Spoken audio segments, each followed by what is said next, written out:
Hello and welcome. Thank you for participating in the Fiscal Year 2020 Department of Education's Undergraduate International Foreign Language Useful Technical Assistance webinar. My name is Tanya Richardson, and I am the Useful Program Manager. Please note that the webinar has been pre-recorded and can be accessed through the Department of Education's Useful website. Webinar overview. For the purpose of this webinar, we'll be discussing the following: a program overview, eligibility, selection criterion, tips, and Q&A. Program overview. The Useful program is designed to provide funds to plan, develop, and carry out programs to strengthen and improve undergraduate instruction in international studies and foreign language. To be eligible to apply for the Useful program, you can be the following: an institution of higher education, a consortium of institutions of higher education, partnerships between nonprofits and institutions of higher education, or nonprofit agencies and organizations, including professional and scholarly organizations. Institutional eligibility. An institutional applicant must contain plans for improving and strengthening undergraduate instruction in both international studies and foreign languages, and can be multi- or interdisciplinary in design. What this means is that you must have both components of international studies and foreign language. How you decide what the need is based on your institutional need. For example, you can have 20-80. You can have 20% international studies and 80% foreign language, or 50-50, or 10-90. It doesn't matter what the percentage is. It has to make sense to the need of your overall program as to how you address both foreign language and international studies. Participant eligibility. An individual is eligible to participate as a Useful project participant if he or she is a citizen, a national, or permanent resident of the United States, and an individual who is currently employed at the institution or nonprofit organization. This is for the definition of receiving federal funds. You must fit in one of those categories. For nonprofit organizations, the Secretary may award grants under this program to private nonprofit agencies and organizations to include scholarly associations to propose projects that will make an especially significant contribution to strengthening and improving undergraduate instruction in international studies and foreign languages at institutions of higher education. Meaning the nonprofits and organizations that are applying for Useful as separate entities must have a focus on higher education as it pertains to international studies and foreign language, or work in partnership. But your nonprofit must have some sort of educational component attached to it. For FY 2020 funds and awards, the total amount for funding is an estimated $2.8 million. We're hoping to make up to 30 new awards, and the ranges for a single application is between $70,000 and $100,000. For consortial applications, between $80,000 and $120,000. The average amount of award, it will be $90,000 per year for a single applicant, and for consortial or partnership applicant, $110,000. And these are all estimates, and we're not bound by this notice of funding. For the definition of the Useful program, international studies is defined as a study of international relations, but with also political, economic, social, environmental, legal, and health issues that extend beyond national boundaries. We also consider proposals that approach globalization from an interdisciplinary point of view that includes academic disciplines such as political science, economics, sociology, social and cultural anthropology, law, history, geography, environmental sciences, and related areas as a competitive application. Eligible program activities. This list is not exhaustive, but it gives you an idea of what the program can fund. We fund projects that develop global studies and international studies programs. We fund projects that have topics such as peace studies and international health. You can use the funds to develop area studies program in its languages. You can also create innovative curricula that combines teaching of international studies and professional and pre-professional studies, such as engineering and business. You can also do research and development and specialized teaching materials, establish internships or service learning opportunities in domestic or international settings, as well as create opportunities for faculty and students to strengthen areas of expertise in linguistics skills by providing training and research opportunities thereof. We have provided the current list according to the State Department of countries that are currently closed or have travel warnings.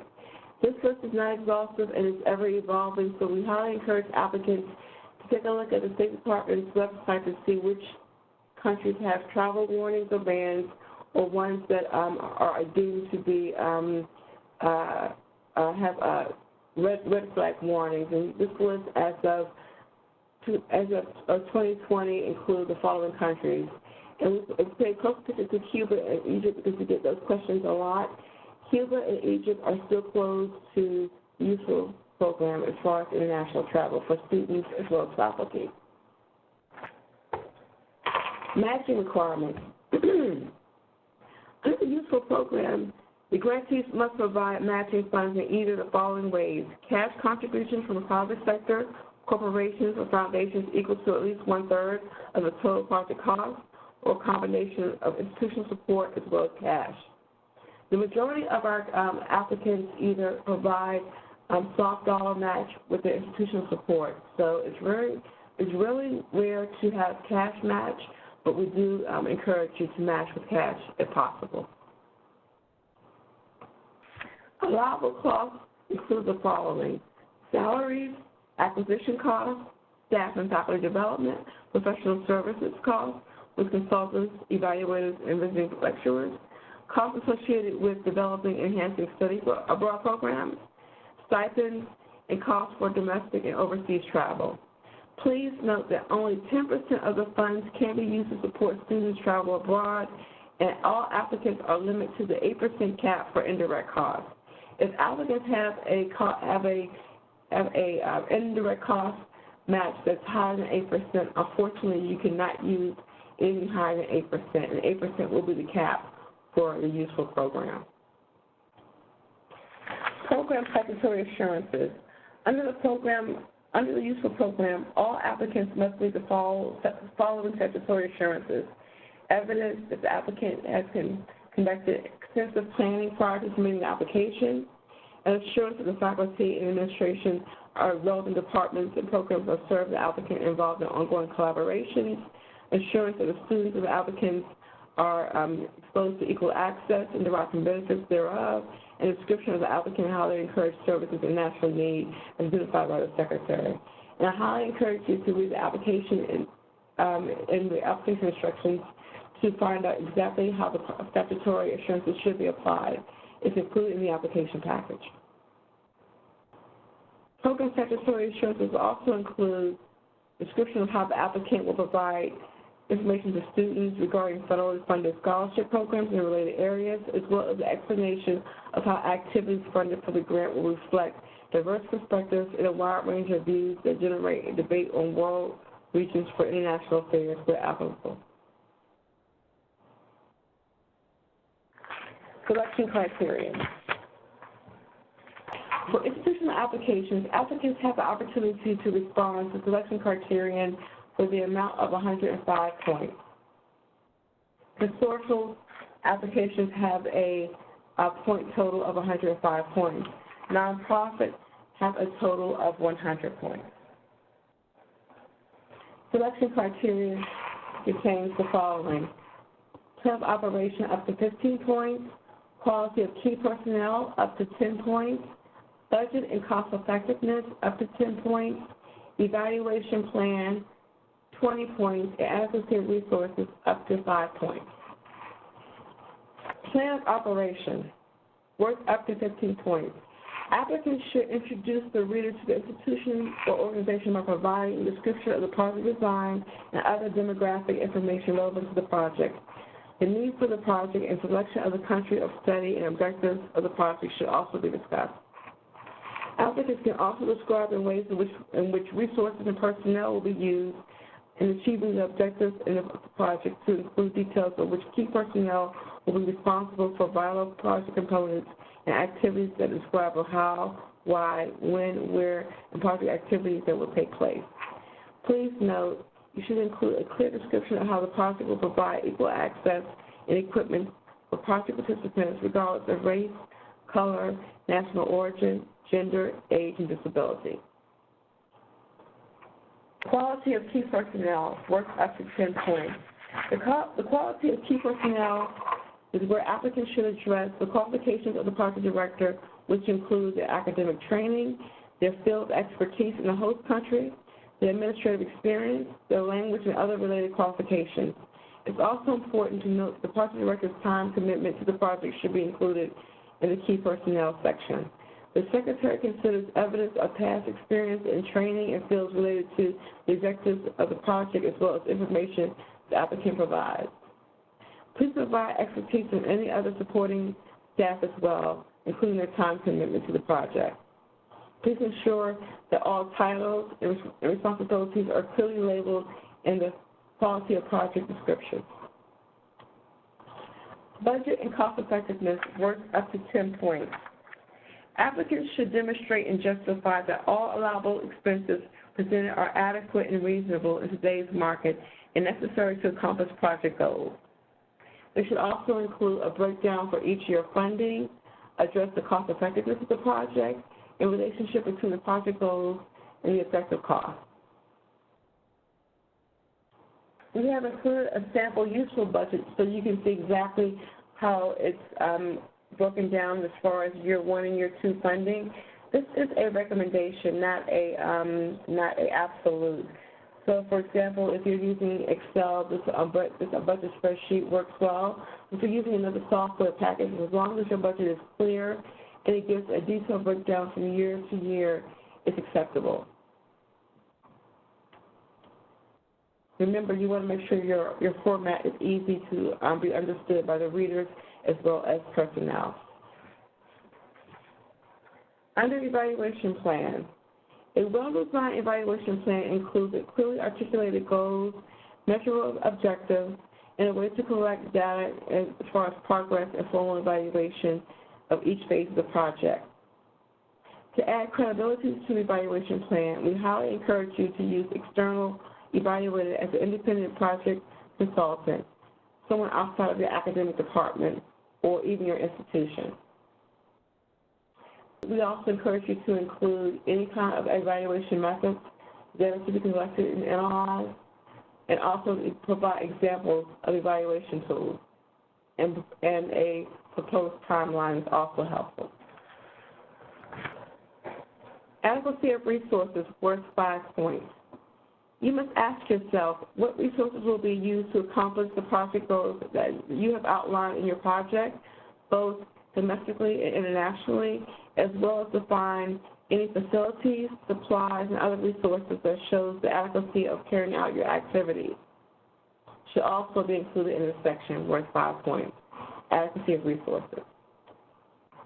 Under commitment to international studies, we are looking for the following: describing your strengths, including the types of numbers of international courses that you're offering, to what extent that you are planning the project involve administration and faculty, if you are making optimal use of available personnel and other resources, as well as matching funds.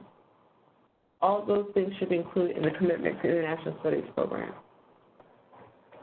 Under the elements of a proposed international studies program worth 10 points, we recommend that you describe to the extent in which your proposed activities will contribute to the implementation of a program in international studies or foreign languages. We also recommend that you describe any kind of aspects that are interdisciplinary in nature. How many new and revised courses that you're going to be developing as far as the program goes, as well as how you're going to improve expanding your language instruction. Under need for results for the proposed program, we encourage you to do the following. Describe the extent in which proposed activities are needed. To what extent of the International Studies program in foreign language will be implemented? What is the likelihood that activities will be continued after the project ends? this speaks to sustainability, and describe how you would share the materials as a result of the program with other institutions of higher education. Under the need for impact for project improving international studies and foreign language, this criterion is only applicable to organizations and nonprofits. And here you will describe how the federal funds will contribute to achieving results, how the project will be made a significant contribution in teaching of international studies and foreign languages at undergraduate level, describe how the project will have major or regional national impact at the undergraduate level, and explain your provisions for sharing the materials as a result of the project with the higher education community. Worth 40 points. For FY 2020, we have two competitive priorities. For the first competitive priority, we are opening applications for minority-serving institutions and community colleges that improve foreign language and international areas of instruction on their campuses. That's priority number one. For the competitive preference priority number two, we require the following: applications from institutions of higher education or combinations thereof that require entering students to have successfully completed 2 years of foreign language study at the secondary school level, or require each graduating student to have post-secondary foreign language credit, or in the case of 2-year schools, to be offered as an option for foreign language credit. You can either earn 0 or 2 points in the competitive preference priority. For 2020, we have one invitational priority: training in less commonly taught languages or thematic or area studies and international studies program. And please note the invitational priorities are not given points nor penalized points. They're a way to discuss trends on invitational priority learning languages as well as area studies and international studies programs. And we're looking for applications that propose programs or activities focused on language training or development of area international studies programs focused on contemporary topics or themes in conjunction with training in any modern languages other than French, German, or Spanish. That's the invitational priority for 2020. Under the useful program, we have two performance measures. The first being the percentage of useful projects that are added or enhanced courses of international studies in the critical world languages and priority foreign languages. And our second performance measure includes the percentage of useful projects that have established a certificate or undergraduate degree programs in international or foreign languages. Although we consider useful to be a seed money program, we are tasked with our grantees being able to provide evidence that we are meeting our goals and objectives. And this is how we do that, by the performance measures. The performance measures should be a part of the appendices as well as speak to your evaluation plan. And here we recommend for your appendices that you include supplemental information to strengthen your application, including your program profile form, the supplemental information form, your letters of support, curriculum vitae, sample evaluation assessment tools, your PMF forms, which are performance measure forms, one per goal, and any kind of letter to request a waiver for reduction. And the letter for request a waiver for reduction is only applicable if you are a Title III or Title V approved institution. If you are in a Title III or Title V approved institution, you can request a waiver of less than 50% of the total project cost, meaning that you don't have to match dollar for dollar as the other applicants have to under Title III and Title V rule exemptions. And if you are exempted, you must include a copy of your letter as support and evidence of that exemption. Application tips. We recommend that you get organized, that you review and funded abstracts online that we have on our online website, that you contact your funded grantee colleagues to see if they can give you any advice and recommendations as to how to write a useful project. Develop linkages with internal and external partnerships, as well as look at our website as a FAQ tool. Design your management team to help write the application, identify your strengths and weaknesses on your institution, as well as get letters of support from abroad and domestic partnerships. Here are some tips in writing your proposal. Address all selection criteria in the order that is listed in the application packet. Provide a detailed plan of operation and evaluation. Include sufficient details so someone unfamiliar with your project can understand what's going on with it. Write clear, measurable goals and objectives and outcomes. Avoid grammatical errors, specific professional jargon, or acronyms. If you're not able to give the full understanding of what you're talking about, I would recommend leaving it out. Remember, you must convince the panel to think as though you need the useful money. You have to be convincing in your argument, and it should be clear and concise. Please follow the instructions on grants.gov, the online system that we use to accept applications to the program. Grants.gov is unforgiving, so we ask you all not to wait till the last minute. I would recommend submitting your application at least 2 to 3 days in advance of the closing date. And for this application, 2020, our closing date will be March 24th. So I recommend you submitting your application in a timely manner because once the system closes down, it closes down. Don't wait till the last minute. We've also included some helpful websites and information as to how to improve your application, as well as information on our programs in IFLE overall.